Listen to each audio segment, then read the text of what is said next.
Imagine a billionaire, untouchable, powerful, and cold-hearted, pausing his empire for a moment. All because he spotted a bruise on the cheek of a soft-spoken black girl selling candy outside his building. He didn't know her name, her past, or the storm brewing behind her tear-streaked eyes. But what he uncovered next shocked him to his core and set off a chain reaction that would expose an underground ring, rip through elite circles, and force an entire city to confront its darkest secrets.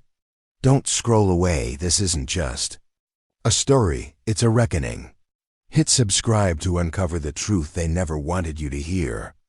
On a cold Tuesday morning, in the towering heart of Manhattan's financial district, billionaire tech mogul Lucas Braxton exited the revolving doors of his headquarters, flanked by security and drowning in phone calls, numbers, deadlines, and disinterest in anything human. Until he noticed her, a small-framed black girl, no more than 14, standing by the sidewalk with a cracked plastic tray of candy strapped around her neck.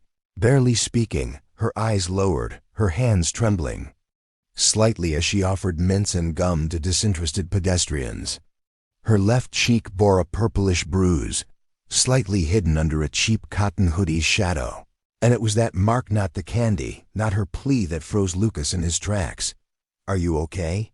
he asked, for the first time in years directing genuine emotion at a stranger. The girl flinched and took a step back, refusing eye contact. His security detail shifted nervously, urging him to move on. But Lucas stayed rooted, transfixed by something deeper than pity. It was a hunch. "What's your name?" he asked again, softer this time. "Talia," she whispered. The bruise, the silence, the poorly concealed limp as she turned away. It triggered something deep within him. He waved away his guards, followed her discreetly around the corner, where she tried to blend into the crowd, ducking into a grimy alley that stank of trash and desperation. Lucas called out to her again, this time using his authority. "I'm not here to hurt you. I just want to help." She stopped. The walls cracked.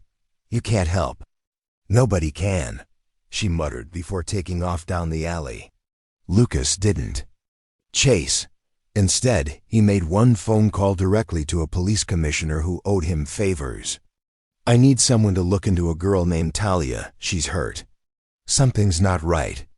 That call would trigger an avalanche of secrets hidden in plain sight, and within hours, the truth would begin to unravel. The police brushed it off initially, assuming it was another runaway trying to hustle tourists, but Lucas pressed, using his influence to launch an unofficial investigation. He hired a private investigator, Monique Harris, a no-nonsense former FBI profiler with a heart for exploited youth, and within 24 hours, Monique found the first crack in the surface. Talia wasn't listed in any school records. Her name didn't show up in CPS databases, and her trail ended in a burned-down foster facility from 3 years ago. Lucas felt a tightening in his chest he hadn't experienced since his sister died in foster care years ago. "She's a ghost," Monique said, sliding him a photo of Talia in front of a graffiti-covered building in the Bronx. But that ghost had a story.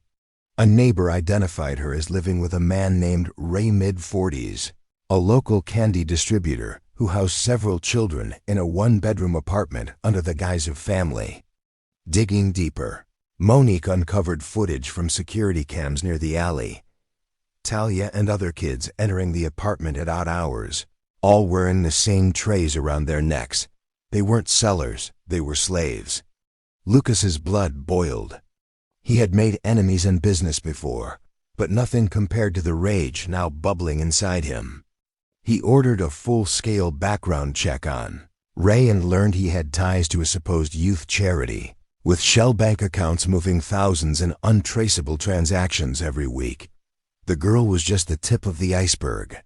Lucas forwarded the files to the commissioner, who finally launched a sting. That night, the raid happened.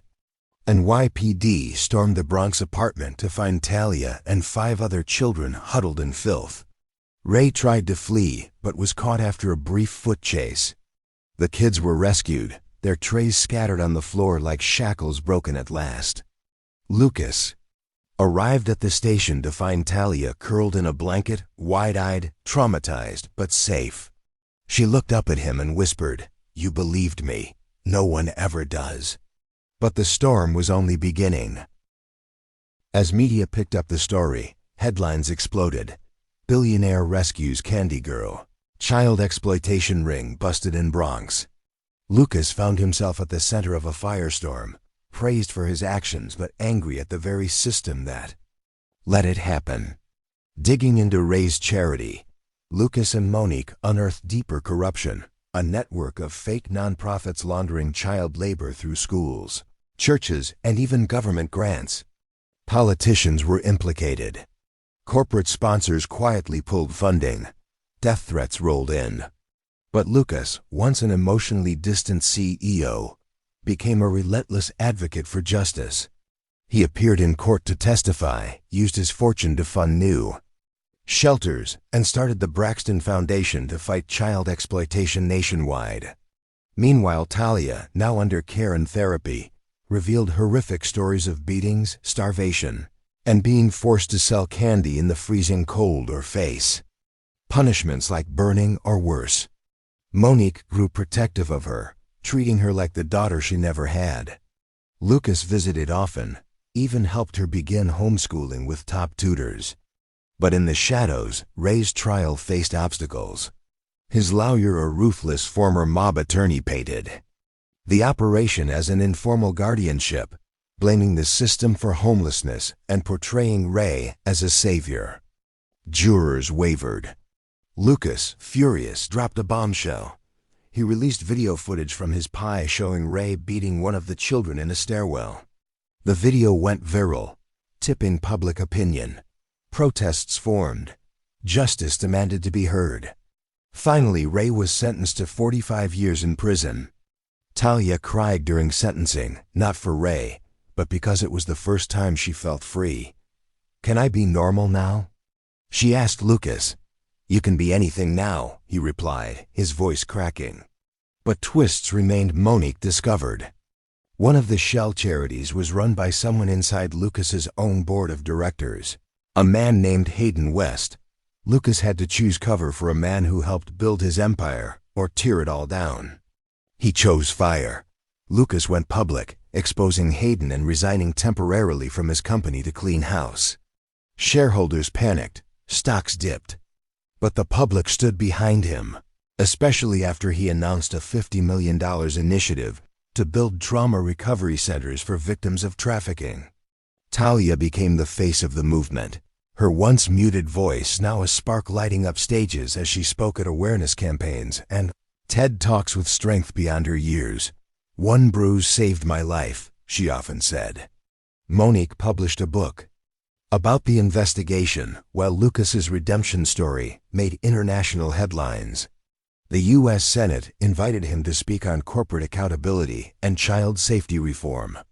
But amid the accolades, Lucas remained humble, often sitting with Talia at Central Park on Sundays, sharing stories, trying to rebuild pieces of his soul he didn't know were missing. One rainy afternoon, Talia surprised him with a drawing him holding an umbrella over her as she smiled, candy tray broken on the ground. He wept, not out of sadness, but because he finally understood the value of a single moment of compassion.